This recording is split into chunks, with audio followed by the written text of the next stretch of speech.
Hi friends అందరికీ. ఇంట్లోనే chicken biryani చాలా సింపుల్గా ఎలా చేసుకోవాలో చూపిస్తాను. మీరు కూడా చూడండి. చికెన్ బిర్యానీ కోసం అయితే ముందుగా చికెన్ తీసుకొని నీట్గా వాష్ చేసి ఒక గిన్నెలో వేసుకోవాలి. వేసుకున్న తర్వాత 1 స్పూన్ అల్లం వెల్లుల్లి పేస్ట్, 1/2 స్పూన్ పసుపు, 2 స్పూన్ల కారం, 1 స్పూన్ ఉప్పు, కట్ చేసి పెట్టుకున్న పచ్చిమిరపకాయలు ఒక 4, కొత్తిమీర, పుదీనా, 1 కప్పు పెరుగు, అరచెక్క నిమ్మరసం, 1 స్పూన్ ధనియాల పొడి, 1/2 స్పూన్ గరం మసాలా, 1 స్పూన్ బిర్యానీ మసాలా వేసి చికెన్ను బాగా చేత్తో కలుపుకోవాలి. మసాలాలు మొత్తం చికెన్కు పట్టేలాగా కలిపి చికెన్ను పక్కన పెట్టుకోవాలి. మీకు టైం ఉందనుకుంటే గంట లేదా 2 గంటలైనా పక్కన పెట్టుకోండి. లేదనుకుంటే ఒక 1/2 అవర్ తర్వాత కూడా చేసుకోవచ్చు. చికెన్ పక్కన పెట్టుకొని ఇప్పుడు రైస్ కూడా నానబెట్టుకోవాలి. 1 కేజీ చికెన్కు 1 కేజీ రైస్ తీసుకోవాలి. నేనైతే నార్మల్ రైస్తో చేసుకుంటున్నా. మీరు కావాలంటే బాస్మతి రైస్తో చేసుకోవచ్చు. కేజీ రైస్ను నీట్గా కడిగి పక్కన పెట్టుకోవాలి.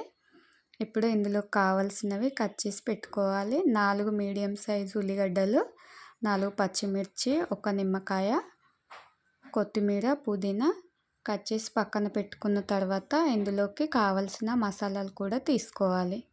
మసాలాలన్నీ తీసి పక్కన పెట్టుకొని స్టవ్ మీద బియ్యం ఉడికే నీళ్ళు ఒక గిన్నెలో పోసుకొని పెట్టుకోవాలి.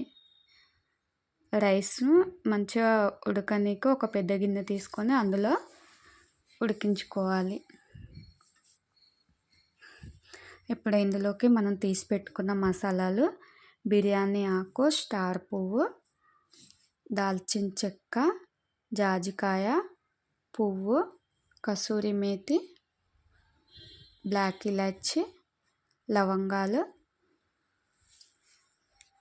యాలకులు, సాజీరా.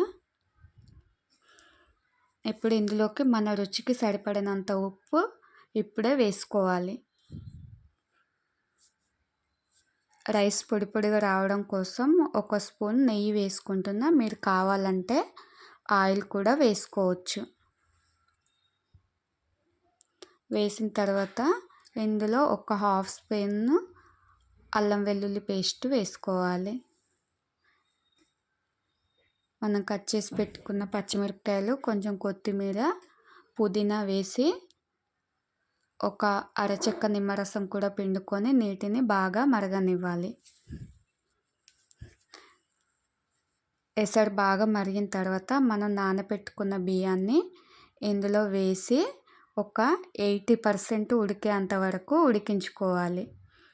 అన్నం ఉడికేలోపు మనం చికెన్ ప్రిపేర్ చేసుకుందాం. స్టవ్ మీద ఒక కడాయి పెట్టుకొని అందులోకి మీకు కావలసినంత ఆయిల్ వేసుకోండి. నేనైతే ఆయిల్ కొంచెం తక్కువ వేసుకుంటున్నా. మీరు ఎక్కువ వేసుకుంటే వేసుకోవచ్చు. ఆయిల్ వేడైన తర్వాత మనం కట్ చేసి పెట్టుకున్న ఉల్లిపాయలను ఇందులో వేసి కలుపుతూ బాగా వేయించుకోవాలి. ఉల్లిపాయలు మంచిగా గోల్డెన్ బ్రౌన్ వచ్చేంత వరకు వేయించుకోవాలి.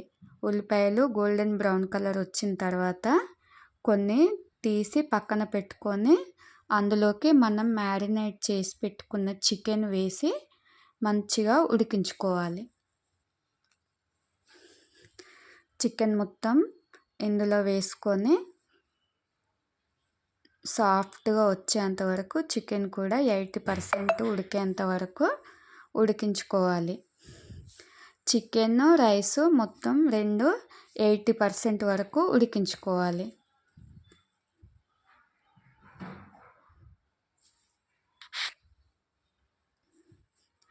ఉప్పు, కారం ఏదైనా తక్కువ అయినట్టయితే ఈ స్టేజ్లోనే అడ్జస్ట్ చేసుకోవాలి. చికెన్, రైస్ అయితే 80% ఉడికినాయి. ఇప్పుడు ఒక పెద్ద గిన్నె తీసుకొని ఉడికించిన రైస్ను సగం వేసుకోవాలి. సగం రైస్ వేసుకున్న తర్వాత ఇందులోకి చికెన్ కూడా వేసుకోవాలి. చికెన్ మొత్తం వేసుకోవాలి. చికెన్ మొత్తం నీట్గా సమానంగా వేసుకోవాలి. వేసుకున్న తర్వాత మిగిలిన రైస్ కూడా చికెన్ మీద మొత్తం వేసుకోవాలి.